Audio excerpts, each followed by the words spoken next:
50 مسلمان ملک ہیں، کوئی بھی اس طرح نہیں کر رہا، کوئی وہاں کہیں مظاہرے نہیں ہوئے، وہ بھی نہیں کہہ رہے کہ ایمبیسڈر کو واپس بھیجو. تو اس کا پہلے تو کوئی فرق نہیں پڑنا لگا فرانس کو. لیکن میں آپ کو یہ بتاؤں پاکستان کو کیا فرق پڑے گا. سب سے بڑا فرق یہ پڑے گا ہمارے ملک کو کہ بڑی مشکلوں سے ہماری معیشت اٹھ رہی ہے. بڑی دیر کے بعد پاکستان کے اندر انڈسٹری اوپر جا رہی ہے، لارج اسکیل انڈسٹری بڑی دیر کے بعد اٹھ رہی ہے، نوکریاں مل رہی ہیں لوگوں کو. ہمارے ملک میں دولت میں اضافہ ہو رہا ہے، ہماری ایکسپورٹس بڑھ رہی ہیں، ہمارا روپیہ مضبوط ہو رہا ہے. بڑی دیر کے بعد روپیہ مضبوط ہوتا جا رہا ہے. جب روپیہ اوپر جاتا ہے تو مثلا پیٹرول اور ڈیزل سستا کیا ہے، باہر کی جو چیزیں ہم اگاتے ہیں وہ سستی ہونی شروع ہو گئی ہیں.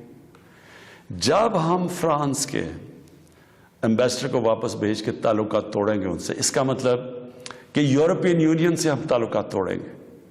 اس کا مطلب کیا کہ جو ہماری آدھی ٹیکسٹائل کی ایکسپورٹس ہیں وہ یورپین یونین میں جاتی ہیں، تو اس کا مطلب آدھی ہماری ٹیکسٹائل ایکسپورٹس وہیں ختم ہو گئی. اس کا مطلب بے روزگاری، فیکٹریاں بند ہو جائیں گی. اور اس کے آگے کیونکہ آدھی ہماری مین ایکسپورٹ ٹیکسٹائل ہے، جب ٹیکسٹائل آدھی رہ جائے گی ایکسپورٹ، ہمارے روپے کے اوپر پریشر پڑے گا، روپیہ گرے گا، مہنگائی بڑھے گی، غربت بڑھے گی. تو نقصان ہمیں ہوگا، فرانس کو کوئی نقصان نہیں ہونے لگا. تیسری چیز اب ہم نے اس کے اوپر جب یہ ہوا تو میں پہلے ذرا آپ کو تھوڑی تفصیل پیچھے بتا دوں. یہ ہم 2-2.5 مہینے سے لگے ہوئے تھے، ہماری گورنمنٹ TLP سے مذاکرات کر رہی تھی. ہم ان کو یہی چیزیں سمجھا رہے تھے کہ اس سے نقصان ہمیں ہونے لگا ہے، ان کو نقصان نہیں ہوگا، ہماری عوام کو نقصان ہوگا. مذاکرات چلتے جا رہے تھے، انہوں نے کہا جی اسمبلی میں رکھو، اور اسمبلی جو فیصلہ کرتی ہے. ہم نے فیصلہ کیا ٹھیک ہے ہم اسمبلی میں یہ رکھتے ہیں. لیکن ہم پھر دیکھنا شروع کیا کہ ان کی موبلائزیشن نیچے ہو رہی ہے، ان کی تیاریاں ہو رہی ہیں اسلام آباد آنے کے لیے. ایک طرف مذاکرات چل رہے ہیں، ایک طرف اسلام آباد آنے کی تیاری ہیں. پھر ابھی مذاکرات چل رہے ہیں اور ہم نے یہ فیصلہ کیا ہوا تھا کہ ہم اسمبلی میں رکھیں گے اس ایشو کو. تو پتہ چلا کہ انہوں نے پہلے اناؤنس کر دیا کہ جی اب تو فرانس کا اگر ایمبیسڈر آپ واپس نہیں بھیجیں گے تو ہم سارے اسلام آباد میں دھرنا دیں گے. تو یہ اس کے بعد یہ ہماری بات چیت ٹوٹی. اس کے بعد پھر یہ اریسٹ ہوئے. اب میں صرف آپ کو بتانا چاہتا ہوں کہ اس سے اب تک ہوا کیا ہے ہمارے ملک میں. ذرا دیکھ لیں کہ ہم نے اپنے آپ کو کتنا نقصان پہنچایا. اب تک 40 پولیس کی گاڑیوں کو جلا دیا گیا، لوگوں کی پرائیویٹ پراپرٹی کے اوپر کئی لاکھوں کروڑوں روپے کا نقصان ہوا ہے. 4 پولیس والے شہید ہوئے ہیں، 800 سے زیادہ پولیس والے زخمی ہوئے ہیں. پہلے دن جب شروع ہوا تو تقریباً 100 سڑکیں بلاک کر دی. اس سے جو عوام کو نقصان ہوا، اس سے کئی جو آکسیجن کے سلنڈرز نہیں جا رہے تھے، بیچارے جو کرونا کے مریض ہیں ان میں اموات ہوئی. اور پھر باہر سے کود پڑے لوگ، ہمارے پاکستان کے دشمن. ابھی تک ہم نے جو 4 لاکھ ٹویٹس کو اینالائز کیا ان میں سے 70% فیک اکاؤنٹ سے تھی. مثلا پروپیگنڈا، جس طرح یورپین یونین کی ڈس انفارمیشن لیب نے جب بتایا کہ ہندوستان کی کوئی 600 سائٹس ہیں، فیک سائٹس، میڈیا سائٹس، جس سے وہ فیک نیوز اور پروپیگنڈا کر رہے ہیں پاکستان کے خلاف. تو یہاں بھی ہمیں پتہ چلا کہ 380 ہندوستان کے انڈیا کے گروپ تھے جو کہ واٹس ایپ سے فیک نیوز چلا رہے تھے کہ سول وار ہو گئی پاکستان میں. ہماری پولیٹیکل پارٹیز، مجھے افسوس سے کہنا پڑتا ہے کہ وہی JUI جو فضل الرحمان کی پارٹی، وہ بھی بیچ میں شامل ہو گئی کہ کسی طرح گورنمنٹ کو ڈی سٹیبلائز کریں، ملک کو نقصان پہنچائیں. ساتھ وہ نون لیگ. اب ان سے میں پوچھتا ہوں کہ جب یہ سلمان رشدی نے کتاب لکھی تھی تو نواز شریف تو پہلی دفعہ پرائم منسٹر بنے تھے، کتنی انہوں نے سٹیٹمنٹس دی تھی. کتنی دفعہ انہوں نے کسی فورم میں کہا تھا کہ اس نے بڑا غلط کام کیا، مسلمانوں کے دلوں کو تکلیف پہنچائی ہے. کتنی دفعہ کسی بھی مسلمان ہیڈ آف اسٹیٹ نے کسی انٹرنیشنل فورم پہ اس پہ بات کی تھی، تو آج ان کے ساتھ مل گئے ہیں صرف انتشار پھیلانے کے لیے. دیکھیں، اب یہ میں نے آپ کو بتایا کہ ایک اپروچ ہے کہ اپنے ملک میں مظاہرے کرو، اپنے ملک کو نقصان کرو، کوئی فرق نہیں پڑتا فرانس کو، اچھا ایمبیسڈر واپس بھیج دو، کوئی فرق نہیں پڑتا. اب یہ سنیں کہ میری اپروچ کیا ہے. مقصد تو ہمارا ایک ہی ہے.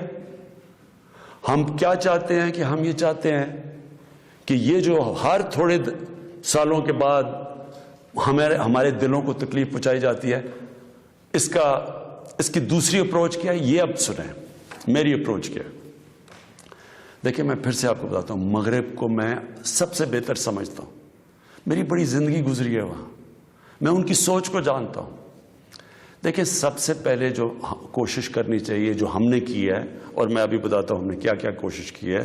اچھا، میں یہ پہلے بتا دوں، سب سے پہلے جون 2019 میں 14ویں جو سمٹ تھی OIC کی، وہ پہلی دفعہ جا کے میں نے اسلاموفوبیا کی بھی بات کی، اور میں نے یہ بات کیا کہ جو مغرب کے اندر ہمارے پیارے نبی کی بے حرمتی کی جاتی ہے، کہ ہم سب مسلمان ملکوں کو مل کے ہم ایک پلان کرنا چاہیے، کہ اکٹھا اپروچ کرنا چاہیے، کہ ان کو سمجھانا چاہیے مغرب کو. دوسرا، میں نے پھر جب سپٹمبر 2019 میں یونائٹڈ نیشنز کی جنرل اسمبلی میں گیا، ادھر میں نے یہ اٹھایا دونوں چیزیں، اسلاموفوبیا کی بھی بات کی. اسلاموفوبیا کا کیا مطلب ہے؟ اسلام کے خلاف نفرت، اور اس نفرت کے اندر ایک یہ ہے کہ وہ ہمارے نبی صلی اللہ علیہ وسلم کی شان میں گستاخی کرتے ہیں. تو یہ ایک ہی چیز اکٹھے کرتے ہیں یہ. تو ادھر میں نے بات کی یونائٹڈ نیشنز میں. پھر اگلے سال جو 2020 میں یونائٹڈ نیشنز کی جنرل اسمبلی ہوئی، پھر میں نے اسلاموفوبیا کی بات کی، اور میں نے کہا کہ یہ کس طرح 1.25 ارب لوگوں کو تکلیف پہنچائی جاتی ہے. پھر یونائٹڈ نیشنز کی ہیومن رائٹس باڈیز کے اندر اور کمیشن میں میری گورنمنٹ نے مسلسل اسلاموفوبیا کی بات کی. پھر میں نے فیس بک کا جو CEO ہے مارک زکربرگ، میں نے اس کو خط لکھا کہ کیسے فیس بک کو استعمال نہیں کرنا چاہیے اسلاموفوبیا کے لیے. اور پھر جب یہ فرانس میں ہوا، اور جس کے اوپر یہ TLP کہہ رہی ہے کہ فرانس کے ایمبیسڈر کو واپس بھیجیں، میں نے سارے مسلمان ہیڈز آف اسٹیٹس کو خط لکھا، اور میں نے ان کو کہا کہ ہمیں جوائنٹ ایکشن لینا چاہیے اس کے اوپر. اور اب میں آپ کو سمجھانا چاہتا ہوں میری اسٹریٹجی کیا ہے. اسٹریٹجی یہ ہے کہ ہم سارے مسلمان ملک کے جو ہیڈز ہیں، ہم مل کے مغرب کے فورمز میں، یورپین یونین میں، یونائٹڈ نیشنز میں، ہم ان کو یہ بتائیں کہ کیوں ہمیں تکلیف ہوتی ہے جب یہ آزادی رائے، فریڈم آف سپیچ کے نام پہ یہ جب نبی صلی اللہ علیہ وسلم کی شان میں گستاخی کرتے ہیں. کیونکہ ان کو اس چیز کی سمجھ نہیں ہے. مغرب کے اندر ان کے جو پیغمبر ہیں، ان کو اس طرح نہیں، ان کا پیار اور عشق جس طرح ہمارا ہے، ہمارے نبی سے ہے، ان کو اس طرح کا نہ، ان کی اس طرح کی عزت کرتے ہیں. اور وہاں بلکہ وہ دین کو ان کے اتنے قریب نہیں ہے جس طرح ہم اپنے دین کے قریب رہتے ہیں.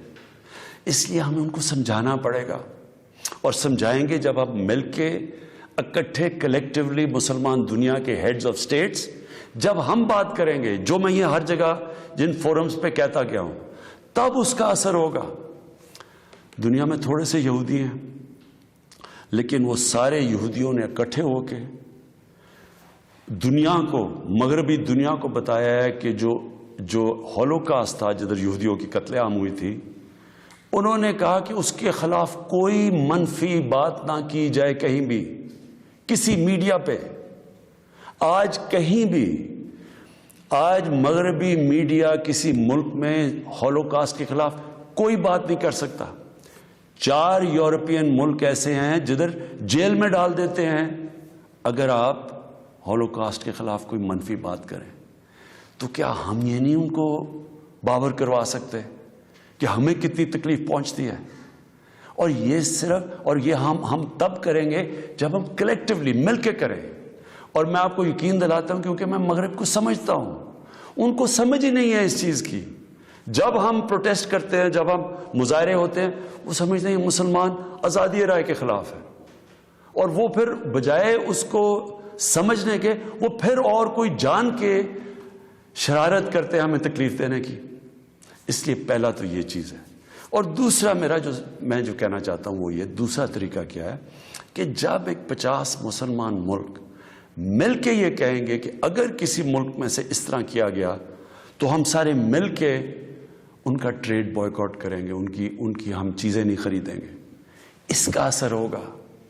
اس طرح ہم اپنا جو ہم مقصد ہے اس پہ پہنچ سکتے ہیں. میں نے آپ کو 2 مقصد بتائے. ایک یہ TLP کا مقصد ہے، ہم ساری زندگی بھی لگے رہیں، ہم اپنے ملک کو نقصان پہنچاتے رہیں گے، کبھی کوئی فرق نہیں پڑنے لگا ان کو. جو میں کیمپین کر رہا ہوں، میں آپ کو یقین دلاتا ہوں کہ یہی طریقہ ہے کہ انشاءاللہ ایک دن ان کو سمجھ آ جائے گی، اور وہ دن دور نہیں ہے.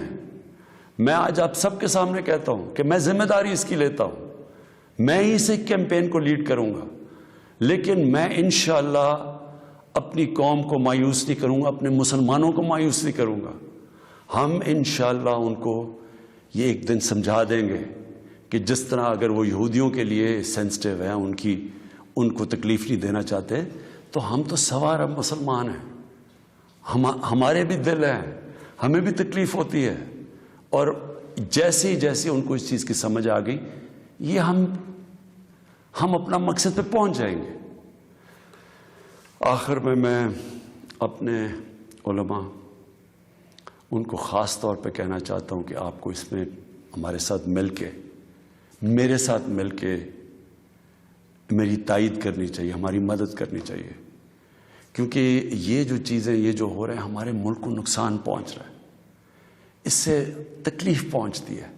ہماری پولیس سے جو ہوا ہے، 800 پولیس انجر ہوئی ہے، جو ان کو کئی ہسپتالوں میں پڑے ہوئے ہیں. تو اس سے کس کو فائدہ ہوا ہے؟ کیوں ہندوستان کی یہ جو ویب سائٹس ہیں جو اس کے اندر کود پڑی ہیں، یہ دشمنوں کو فائدہ ہوا ہے. قوم کو کیا فائدہ ہوا اس سے؟ قوم کو تو صرف نقصان ہوا ہے. اور جو مقصد ہے ہمارا، اس سے تو اس پہ نہیں پہنچ رہے ہم. کوئی فرق نہیں پڑے گا کسی مغربی ممالک کو جو مرضی ہم اپنا ملک کا نقصان کریں. جرم کہیں اور ہو، ہم اپنے اوپر خود کو حملہ کر دیں.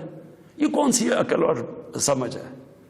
تو میں آپ سب کو کہوں گا، اپنی قوم کو کہوں گا کہ یہ ٹائم ہے اکٹھے ہونے کا. ہمارا ملک بڑی مشکلوں سے ایک اس طرف نکل رہا ہے کہ ہم اب اوپر آنے والے ہیں. ہماری معیشت اٹھ رہی ہے، لوگوں کو روزگار مل رہا ہے، ہمارا روپیہ مضبوط ہو رہا ہے، ہمارا ملک کا ڈائریکشن ٹھیک ہے. تو یہ ٹائم اپنے ملک کو نقصان پہنچانے کے لیے نہیں ہے. یہ صرف ہمارے ملک کے دشمن ہمیں نقصان پہنچائیں گے. ہم سب کو اب اکٹھے ہو کے اللہ کا شکر ادا کرنا چاہیے کہ ہم یہ 2 سال بڑے مشکل وقت سے گزرے ہیں. حالانکہ ہمارے پاس اس وقت کرونا کا ایک تیسرا ویو آیا ہوا ہے، اس کے اوپر ہمیں سب کو مل کے SOPs پہ چلنا چاہیے. اللہ سے دعا کرنی چاہیے کہ ہمیں اس مشکل سے بھی نکال دے، اور پھر اس کا شکر ادا کرنا چاہیے کہ یہ ہم 2 سال کے بعد ایک قوم، ہماری معیشت اٹھ رہی ہے، تو ہم اس کو نقصان نہ پہنچائیں. پاکستان پائندہ باد.